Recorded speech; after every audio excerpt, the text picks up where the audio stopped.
Buenas tardes, les habla Roberto Sanginés Flores, docente del paralelo D de la asignatura de Fisiología Humana, justamente del curso que es segundo año. El tema de hoy trata sobre fisiología inmunitaria y específicamente vamos a hablar acerca de la inmunidad innata. Esto está siendo grabado por contenido para lo que es el Classroom de clases teóricas de fisiología. Bueno, vamos a iniciar.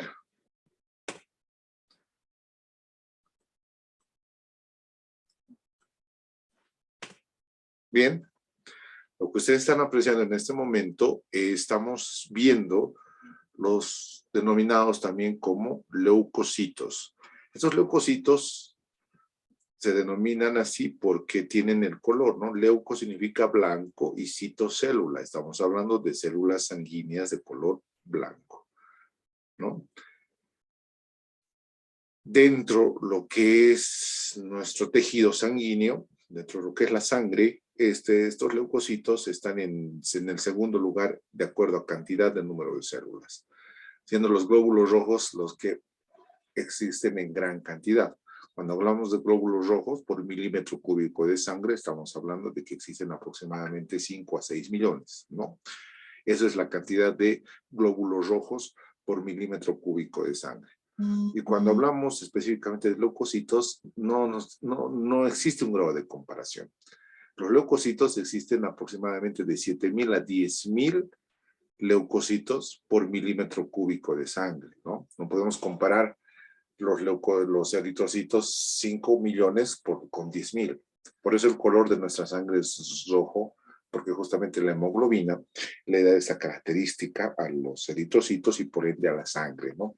Se podría decir que los eritrocitos son los que predominan en número y por eso le dan. Si fuera al revés, tuviéramos gran cantidad de leucocitos, nuestra sangre sería de otro color, ¿no? Si fuera en este caso mayoritaria número. Bien, tenemos que entender que nuestro cuerpo está siendo sometido prácticamente desde el nacimiento a la agresión de factores microbianos externos. ¿Y quiere decir esto? Que cuando el recién nacido, o sea, se está produciendo el nacimiento, a través de ese canal del parto, existen gran cantidad de bacterias que pueden ser saprófitas, o sea, bacterias propias, colonizantes del pasaje o de la vagina, o pueden ser bacterias patógenas en algunos casos. Si nosotros vamos un poquito a lo que es el comportamiento médico en el parto, vamos a ver que estos médicos lo que hacen es colocar un antibiótico en los ojos del niño, del recién nacido, para evitar una posible infección que se pueda dar a través de este canal del parto, que no tiene un 100% de esterilidad. Estamos viendo que es un proceso de desinfección preventiva. ¿Por qué se da este caso? Si bien es un método, como les digo, preventivo, justamente este método se hace para evitar cualquier posible infección. De todas maneras, nuestro cuerpo está preparado. Ya nacemos con las defensas, con las características de poder defendernos de la agresión de estas bacterias. ¿Por qué se hace esto? Simplemente con una ayuda más, tal vez, para el recién nacido. Es así que nuestras células de defensa son denominadas también como leucocitos. Y nosotros vamos a ver que estos leucocitos, desde el punto de vista fisiológico, se dividen en dos: los de la inmunidad innata y los de la inmunidad adquirida. En este capítulo vamos a llevar netamente lo que es la inmunidad innata. Luego vamos a ver lo que es la inmunidad adquirida.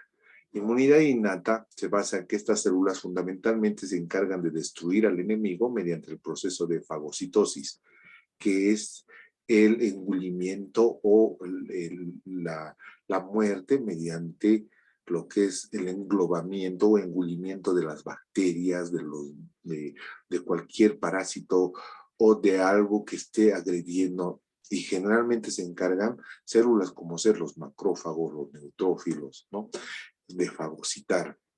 Ya cuando vean en la siguiente clase teórica el capítulo de de inmunidad adquirida, ahí van ustedes a apreciar que existen otras formas de matar a las bacterias, a los agresores, de defender nuestro cuerpo, ¿no? Tienen otra manera.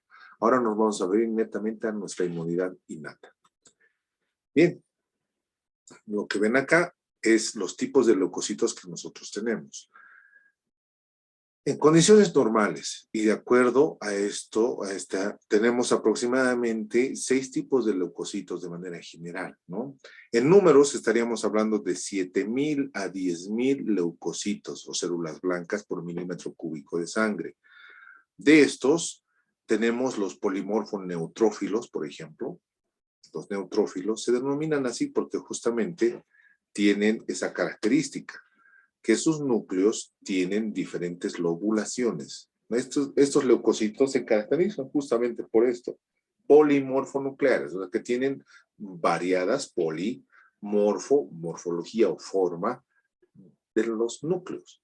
Entonces, hay núcleos esféricos, hay núcleos bilobulados y hay núcleos trilobulados. Estamos hablando de polimorfonucleares. Ahora, ¿por qué se denominan neutrófilos, eosinófilos o basófilos? Simplemente por la apetencia tintorial que tienen a nivel de los gránulos que presentan en el citoplasma, ¿no? Los neutrófilos, sus gránulos, tienen una tinción neutra. Los eosinófilos tienen una tinción ácida, con eosina. Y los basófilos tienen una tinción más básica, que se tiñen fácilmente con la hematoxilina, por ejemplo, que es un colorante de tinción básico.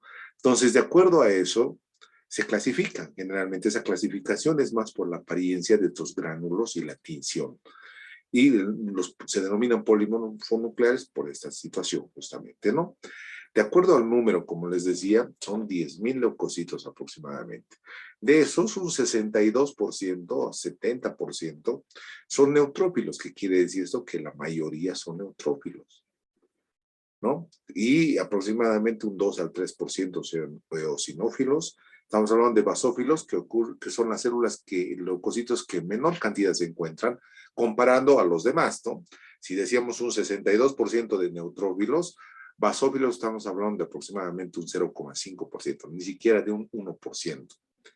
Luego están los monocitos que oscilan entre el 2 y el 8%, 4 o 8%, y los linfocitos y células plasmáticas que se encargan de la inmunidad adquirida.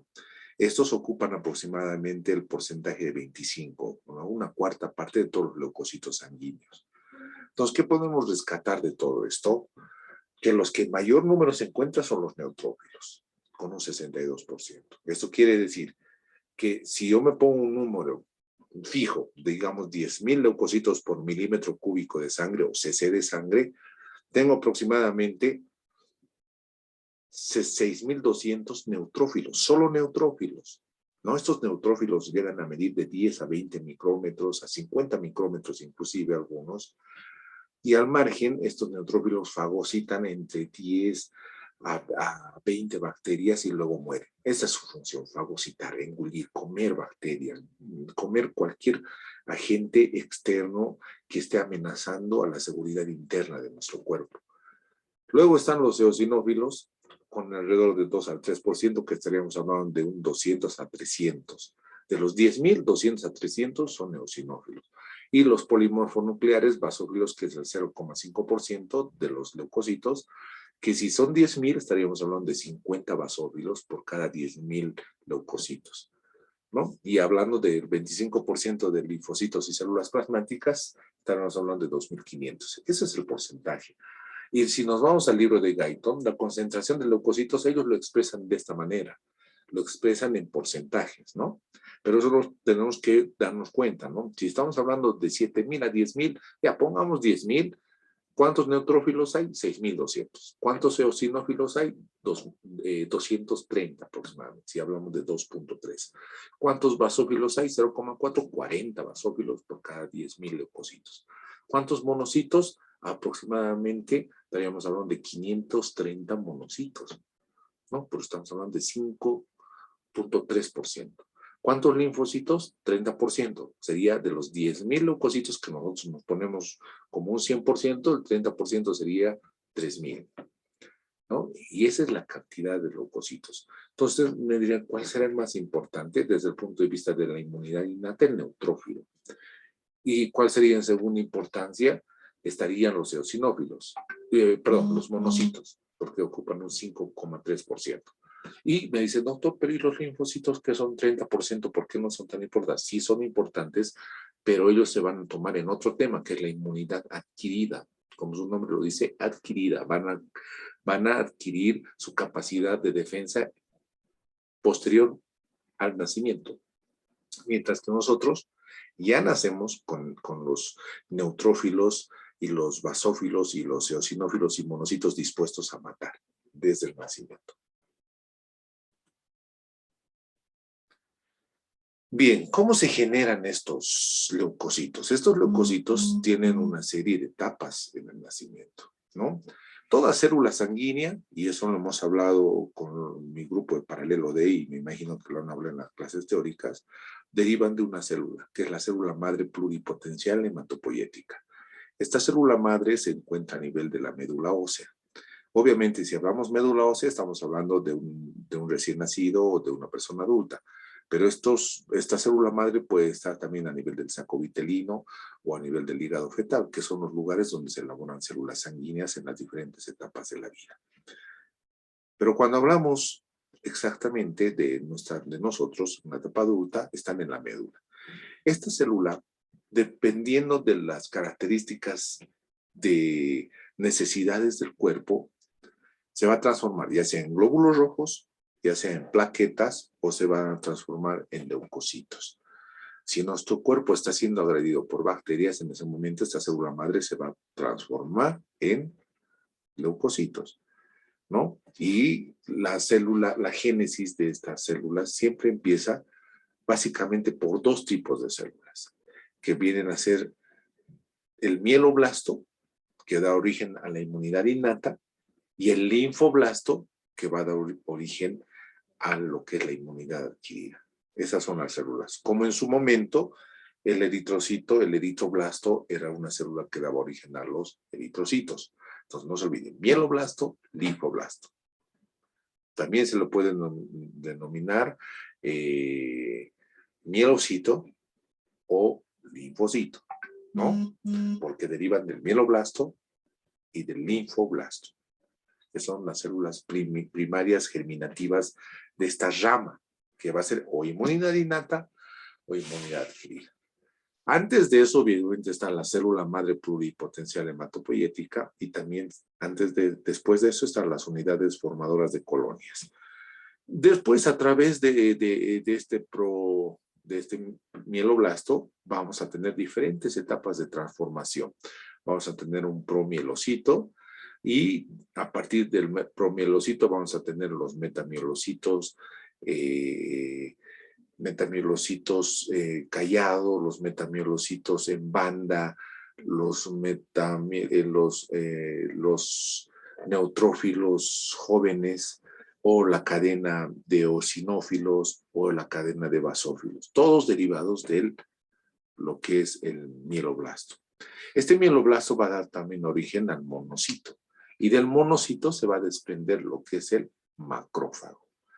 Entonces, eso es lo que justamente nosotros nos vamos a poner a estudiar de esta cadena. Vamos a hablar netamente de eosinófilos, vamos a hablar de basófilos y sobre todo de neutrófilos y monocitos, porque esas son las dos células de inmunidad innata que se encuentran en mayor cantidad.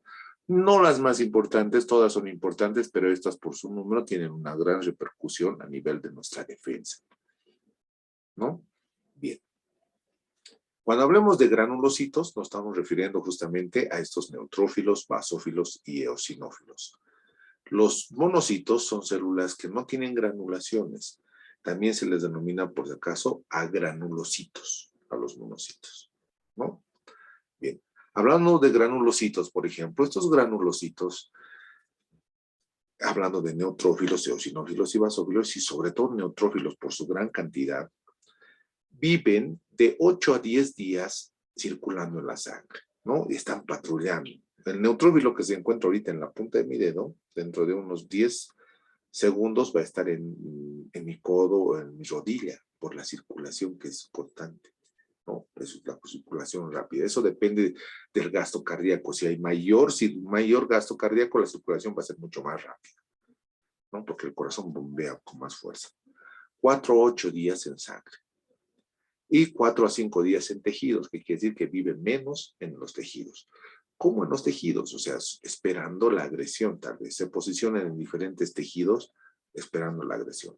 Y ahí estamos hablando justamente de qué. Neutrófilos, eosinófilos y basófilos.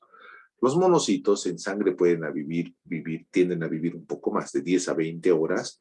Y en los tejidos, estos monocitos pueden alcanzar un mayor tamaño, se transforman estos monocitos en células más grandes. Un monocito aproximadamente tiene de entre 5 a 10 micrómetros de tamaño. Y luego se transforma en un macrófago que puede tener hasta 100 micrómetros de tamaño. Estamos viendo un macrófago de 100 micrómetros de tamaño, ¿no? Por eso se llama macro.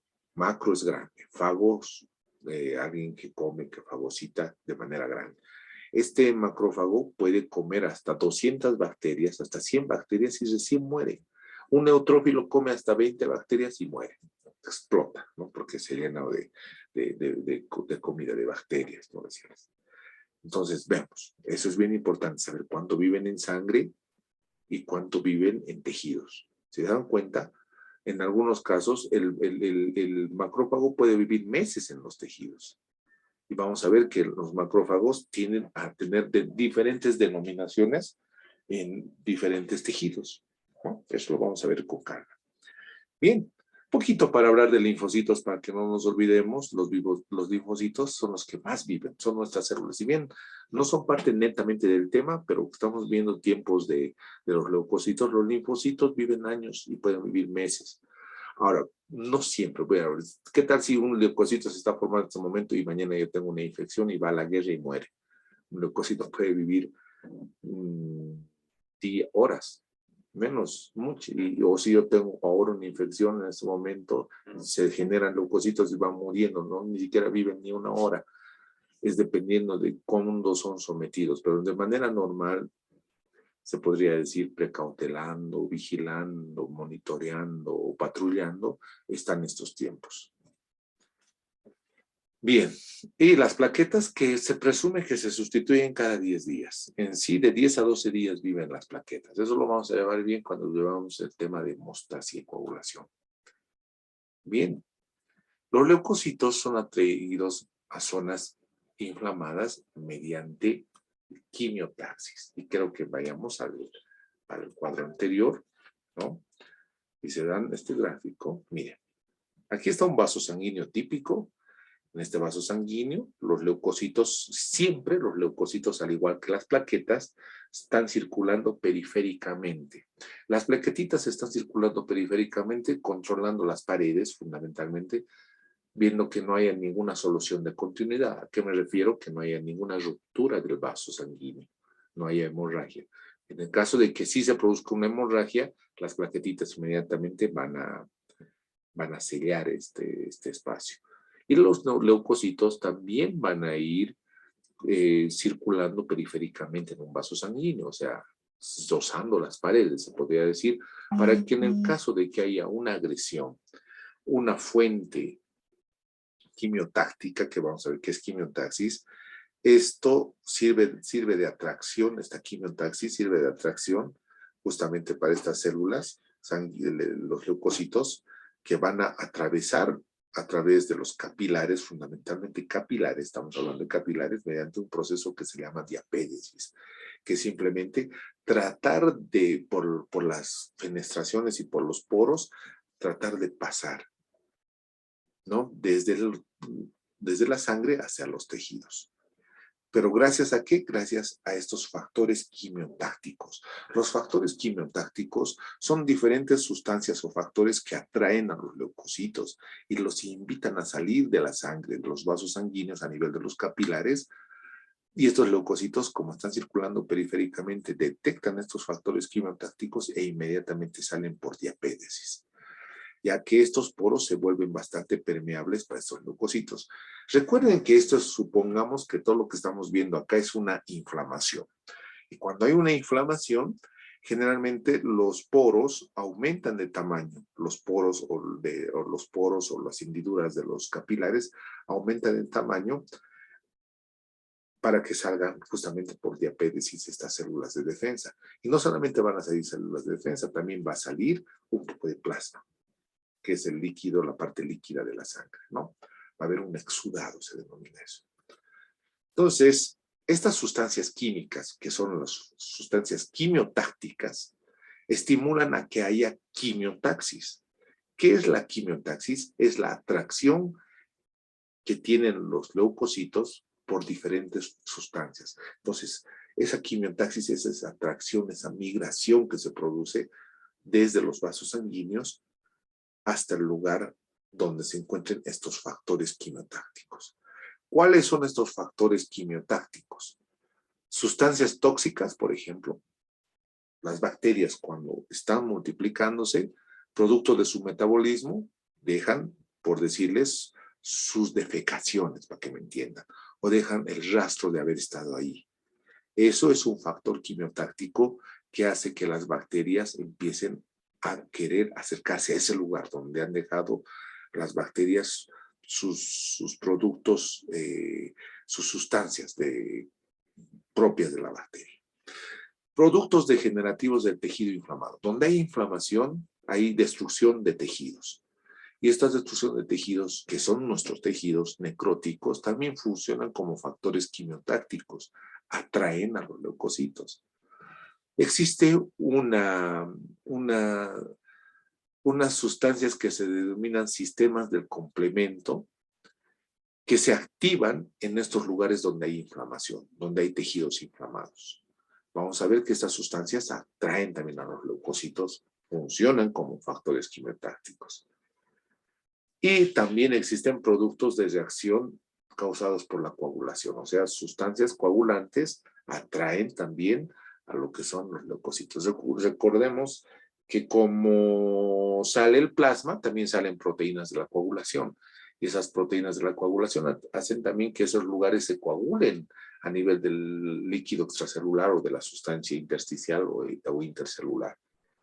Entonces, hacen que todas estas sustancias que ven acá, hacen que estos neutrófilos y estos macrófagos monocitos se atraigan en gran cantidad. Y también entendamos que son en gran cantidad de estos, ¿no? Los que se encuentran un 62%, un 2,3% de eosinófilos, un 0,4% de basófilos, ¿no? Basófilos, muy pocos, pero igual están, porque ustedes saben que los basófilos tienen mediadores de la inflamación. Tienen las bradicininas, la serotonina, histaminas, etc., que colaboran en la inflamación. Bien. Cuando hablamos de fagocitos, estamos hablando en este caso de los famosos macrófagos y neutrófilos, que son los que matan a los agentes extraños mediante la fagocitosis o la ingestión, ¿no? Engullimiento o comerse a las bacterias. Y esta fagocitosis se hace, obviamente, tiene 3 intervenciones selectivas. A ver, por ejemplo, no va a ser fagocitado aquellas estructuras que son lisas, pero si son rugosas, tienen tendencia a ser fagocitables, ¿no? Eso es un aspecto muy importante para los macrófagos, por ejemplo, para saber reconocer lo ajeno y lo que no es ajeno, ¿no? Además, que las sustancias de nuestro cuerpo están recubiertos por una proteína o una determinada proteína que repele la fagocitosis, que esas sustancias repelen o evitan, ¿no? Cuando son de nuestro cuerpo. Pero esta sustancia proteica, glucoproteica, no la tiene un elemento ajeno. Una bacteria, por ejemplo, que no es de nuestro cuerpo, no lo reconoce y se fagocita de esa manera, o estimula la fagocitación. Pero mi leucocito no puede, o mi macrófago no puede fagocitar un eritrocito, por ejemplo, porque este eritrocito tiene en su cubierta esta cubierta protectora, ¿no? Ahora, el sistema inmunitario del cuerpo produce anticuerpos también que se combinan con estos C3 con un producto que es el producto del sistema del complemento. Quiero que me entiendan, ¿qué será el sistema del complemento? Que ahora vamos a hablar harto de eso, ¿no? Del sistema del complemento. Son sustancias químicas que ya se encuentran en los tejidos. Imagínense, a ver, son como minas. Si ustedes van a la guerra, encuentran como minas personales o antitanque. Son minas, o sea, son bombas que están enterradas en el piso, ¿no? Y basta que una persona pise esas bombas y estalla.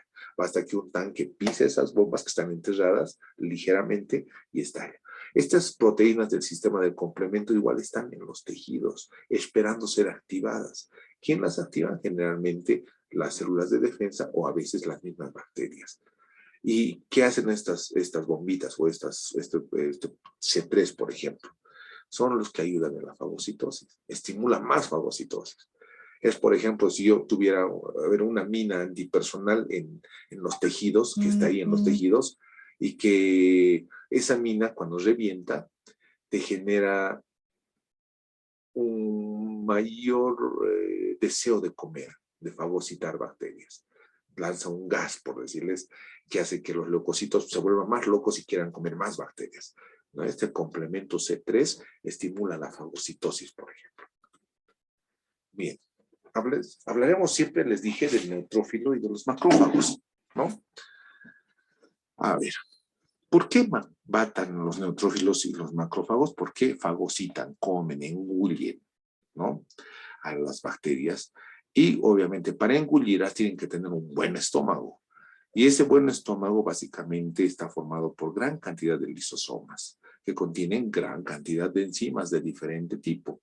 Pueden tener enzimas como ser las proteinasas, las lipasas para digerir lípidos, para digerir proteínas, puede tener diferentes tipos de sustancias que van a digerir. Tiene que tener muchos tipos de enzimas porque las bacterias pueden tener en su estructura química diferentes sustancias químicas, ¿no? Pero básicamente, ¿qué es lo que mata más al margen de estas enzimas? Son estas sustancias oxidantes. El oxígeno, por eso, no sé si alguna vez han escuchado el término de que mientras más oxigenación nosotros tengamos en nuestro cuerpo, nuestras células de defensa reaccionan mucho mejor. Nuestro organismo se encuentra con un pH más alcalino y no un ácido, más oxigenación. Entonces, cualquier sustancia oxidante mata bacterias, porque generalmente las bacterias más patógenas son anaerobias y odian el oxígeno, ¿no? Entonces, estas sustancias oxidantes que tienen los neutrófilos y los macrófagos son, por ejemplo, el superóxido o superoxígeno también se le denomina, el peróxido de hidrógeno, el típico, la lavandina, la típica lavandina, ¿no? Peróxido de hidrógeno, el agua oxigenada, porque el hipoclorito de sodio es la lavandina, perdón, mil disculpas, ¿no? Y el hidroxilo, ion hidroxilo, que es un radical. Estos son mortales para las bacterias. Cuando nosotros tenemos una herida, ¿qué le echamos? A oxigenada, ¿no? Y la oxigenada trata de limpiar. Lo mismo tienen las bacterias dentro, perdón, los macrófagos y neutrófilos en su interior, dentro de sus lisosomas. Además, al margen tienen bastante cloro, tienen bastante sodio, ¿no? Y gracias a esa conjunción pueden formar hipoclorito de sodio, que es un bactericida igual. Entonces, tienen lavandina, ahí sí tienen por formar lavandina, tienen a oxigenar lavandina, entonces por eso pueden matar bacterias, ¿no? Pueden inclusive matar bacterias como ser el Mycobacterium tuberculosis, que es difícil de matar, porque pueden resistir en algunos casos a los microbicidas estos, pero en algunos casos nuestro cuerpo también trata de luchar contra eso. ¿Bien? Muy bien. Ya sabemos cómo matan entonces los macrófagos. Ahora vamos a hablar del sistema monocítico macrofágico. ¿Por qué hablamos del sistema monocítico o monocito macrofágico? Porque el monocito es una célula que va a dar origen al macrófago. En otras palabras, el macrófago deriva del monocito, ¿sí? Se le denomina también sistema retículo endotelial. ¿Por qué? Estos monocitos, les dije, están circulando ya sea en la sangre o en los tejidos. Cuando están en los tejidos, están en forma de monocitos, que son células pequeñas, que no tienen una gran capacidad fagocítica, casi nula. ¿no? Pero sí, cuando llegan, detectan la presencia de estos factores quimiotácticos y empiezan a migrar, estos monocitos se transforman en macrófagos, cuadriplican su tamaño y empiezan a formarse en células muy grandes. Estos pueden estar encerrados en los tejidos, en los diferentes tejidos de nuestro cuerpo de 6 meses hasta 1 año, efectuando funciones de protección, ¿no? Esperando una bacteria posible. ¿No? ¿Para qué? Para matar. Como les decía, los macrófagos pueden matar hasta 100 bacterias, pueden matar virus, pueden matar tejido necrótico. Nuestro propio tejido necrótico ya carece de estas sustancias protectoras porque está muerto el tejido, entonces es fagocitable. Partículas extrañas. E inclusive se ha visto que un macrófago puede devorar un parásito, un parásito, ¿no? Y se ve englobado ahí. Entonces, mediante lo que es, estos macrófagos están bien fijos en el tejido, pero cuando son estimulados pueden transformarse en macrófagos móviles y mediante la quimiotaxis tratar de llegar a esos lugares, ¿no? Por eso se llama sistema macrofágico monocítico. Bien. Entonces, cuando hablamos, generalmente vamos a ver que existen de macrófagos monocitos, y los monocitos circulan en la sangre, o están en los tejidos esperando transformarse en macrófagos móviles, los que se movilizan, o macrófagos de los tejidos, o en células endoteliales, ¿no? Es un sistema de fagocitosis, porque los macrófagos son como grandes policías que se encuentran vigilando en diferentes tejidos, y en diferentes tejidos que tienen diferentes denominaciones. Por ejemplo, existen macrófagos que se encuentran a nivel del tejido subcutáneo. Existen macrófagos, por ejemplo, que se localizan a nivel de los huesos y que se llaman osteoclastos. Existen macrófagos que se encuentran a nivel del hígado y que se llaman células de Kapfer. Existen células que se encuentran, macrófagos que se encuentran en el sistema nervioso y que se llaman microglía. Macrófagos que se encuentran en los epitelios y se denominan células de Langerhans, ¿no? Y existen diferentes macrófagos que tienen diferentes denominaciones. Macrófagos alveolares, los que se encuentran en los pulmones, ¿no? Entonces, en el tejido subcutáneo podemos encontrar macrófagos tisulares. Entonces, tratan de acudir a donde hay infecciones, a donde hay inflamación, porque generalmente donde hay bacterias va a haber inflamación. Y esa inflamación va a atraer, mediante la quimiotaxis, mediante sustancias, a más células de defensa. Entonces va a haber macrófagos, por ejemplo, en los ganglios linfáticos. Y esos macrófagos se encargan de darle información a los linfocitos. Acá se denominan células presentadoras de antígenos a estos macrófagos, por ejemplo, porque están en contacto de los linfocitos B, de los linfocitos T. Y a ellos les da la información, les dice, bueno, aquí dentro de mi cuerpo tengo restos de una bacteria. Empezá a elaborar tus sustancias químicas, estimado linfocito T, estimado linfocito B o célula plasmática, elaboren anticuerpos o toxinas contra estas bacterias.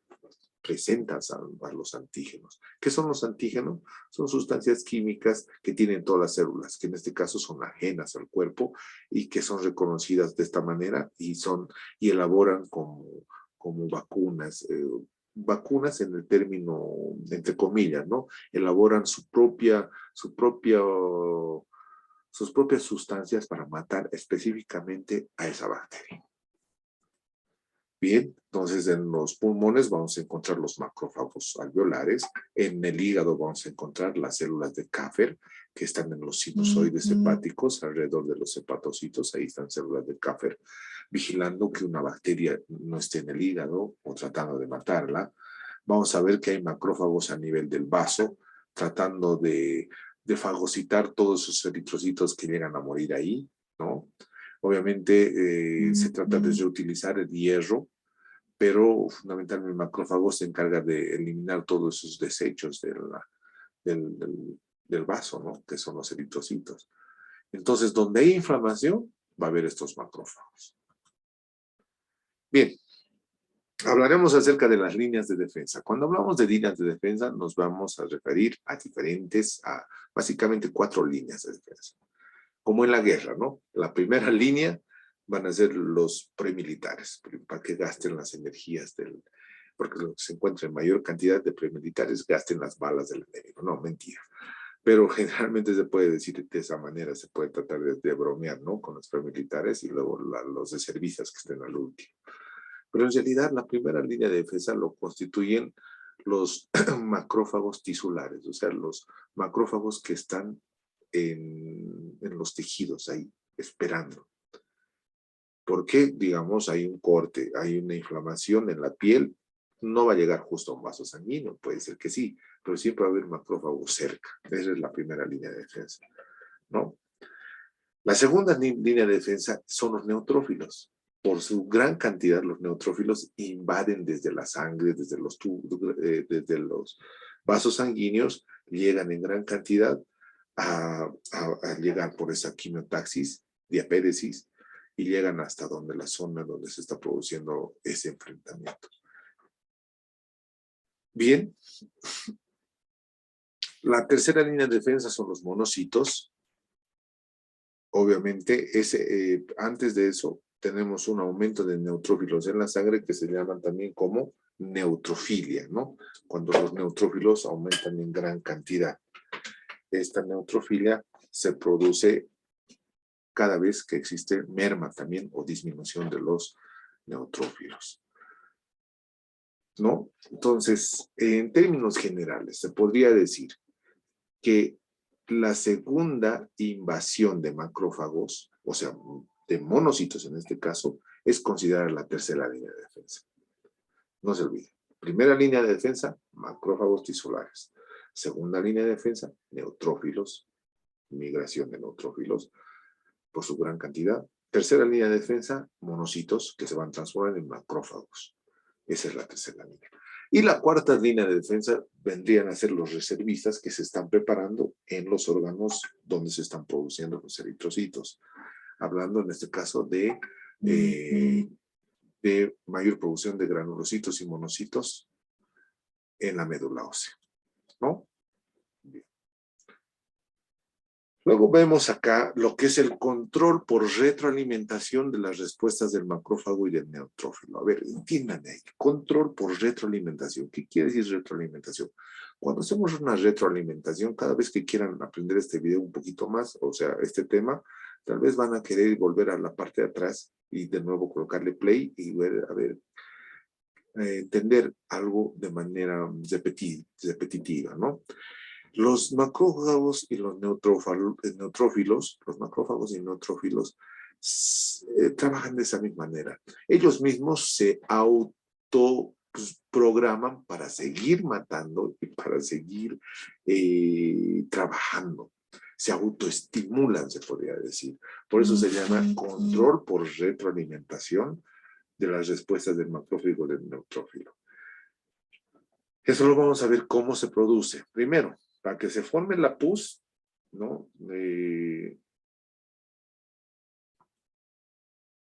No nos pasemos bien. Antes de esto, veremos este control por retroalimentación. Perdón.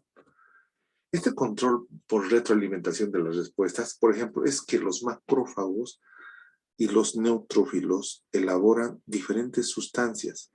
¿Qué sustancias? A ver, dentro de las sustancias que elaboran, por ejemplo, se llaman factor de producción o de multiplicación de neutrófilos y monocitos. Factor de proliferación de granulocitos. También elaboran lo que es estas sustancias, el factor de necrosis tumoral, por ejemplo. Son diferentes sustancias que los mismos neutrófilos y los mismos macrófagos elaboran para que se reproduzca más, para que ataque más. Por eso se llama factor de proliferación de colonias de granulocitos y monocitos. Factor de proliferación de colonias de monocitos y agranulocitos, ¿no? lo que es la interleucina 1, por ejemplo, y el factor de necrosis tumoral. O sea, ellos elaboran estas sustancias para estimularse a sí mismos a proliferar, a multiplicarse en las células madre a nivel de la médula y también para que ellos mismos tengan más deseos de atacar. A eso se le llama retroalimentación. Tienen que saber cuáles son esas sustancias, ¿no? Los factores de colonización o aumento de colonias de granulocitos y monocitos. Son 5 factores. Factor de aumento de colonización de granulocitos y monocitos. Solo de monocitos, solo de granulocitos. Está el factor de necrosis tumoral y lo que es la interleucina 1. Bien. Una vez que pelean, ¿no? Nuestras células de defensa empiezan a pelear, se produce la formación de la pus. ¿Qué es la pus? No es nada más que las consecuencias de esa batalla entre lo que son las bacterias y los leucocitos. Entonces, cuando los leucocitos, neutrófilos, macrófagos, pelean, matan, mueren también. Y al morir, se forma esa especie de esa leche blanquecina que simplemente son leucocitos muertos con bacterias muertas. Esa es la famosa pus. Lo que les decía, aquí está, ¿no?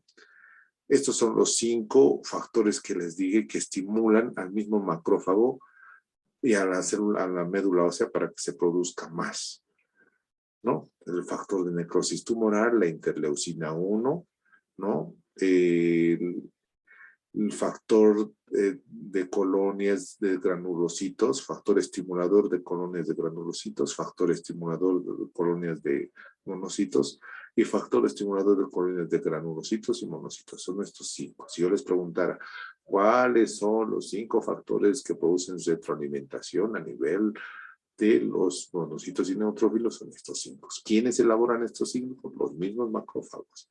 Y estos macrófagos hacen que estas células se autoayuden para reproducirse a nivel de la médula ósea o inclusive ayudan como el factor, la interleucina ayuda a las células endoteliales, a los fibroblastos, a los linfoblastos para que cumplan también sus funciones.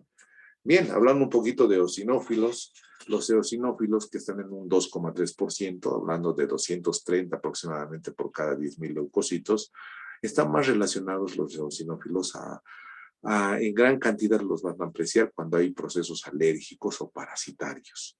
Los basófilos, que son las células que se encuentran en menor cantidad, no fagocitan, más bien elaboran sustancias químicas como son las bradicininas, la serotonina, la histamina, que son sustancias que intervienen en la inflamación. Se conoce también con el nombre de mediadores de la inflamación, ¿no? Prostaglandinas, leucotrienos, son gracias a los basófilos. Ahí está, ¿no? Eosinófilos, basófilos, neutrófilos y macrófagos. Macrófago parece chiquitito, pero en realidad un macrófago es así grande. Bien, ¿qué es la leucopenia? Decimos que tenemos células blancas, penis, disminución, cuando nuestro número de leucocitos está por debajo de 4.000. Si nosotros tenemos por debajo, estamos mediante una leucopenia, ¿no? Y ahora la leucopenia leucopenia es decir de manera general glóbulos blancos, pero podemos ser específicos. Cuando tenemos debajo de 1.500, debajo de 1.000 leucocitos, neutrófilos, perdón, ya es una neutropenia. Si tenemos por debajo de 1.000 linfocitos, una linfopenia, puede haber una eosinopenia, ¿no? Una vasopenia, dependiendo del tipo de leucocito. Y estos valores son los límites que se podría establecer, ¿no? ¿En qué casos hay leucopenia? Generalmente hay en los casos de leucemia, en los casos de lupus, que son enfermedades crónicas, cuando se produce la quimioterapia en los tratamientos contra el cáncer, por la radiación misma y por el SIDA que se encarga de mermar nuestras células de defensa. Tratamiento de la leucopenia, por ejemplo, es tratar de estimular a la médula ósea para que produzca más glóbulos blancos o leucocitos. ¿Qué son las leucemias? ¿Se acuerdan que hablábamos que las células originadas, la leucopenia es lo opuesto a la leucemia. La leucemia es la gran cantidad de leucocitos que se elaboran de manera indiscriminada, se podría decir. Muchos, miles, no solo 10.000. Podríamos hablar de 50.000, 100.000, 200.000, muchos leucocitos. Y eso genera una leucemia. Ahora, las leucemias se clasifican de acuerdo al origen celular. ¿Se acuerdan que era mieloblasto y linfoblasto? Entonces las leucemias pueden ser linfoblásticas como pueden ser mieloblásticas. Y de acuerdo al grado de diferenciación, significa al grado de cuán compleja está estructurada esta leucemia, puede ser diferenciada cuando las células se parecen algo a las células normales, o sea, en función, en forma, en características, o puede ser una indiferenciada cuando no tienen características similares a una célula normal. Entonces, ¿qué es lo más fregado? ¿Una diferenciada o una indiferenciada? La indiferenciada. Entonces, se dice que estos tipos de leucemias indiferenciadas también se denominan como agudas y las diferenciadas se denominan como crónicas. ¿Cuáles son las leucemias más complicadas? Son las agudas, las indiferenciadas. Y las crónicas tienen más posibilidades de vivir el paciente con ese tipo de leucemia. Mientras que una indiferenciada, ahora, mieloblástica y linfoblástica, las dos pueden ser mortales.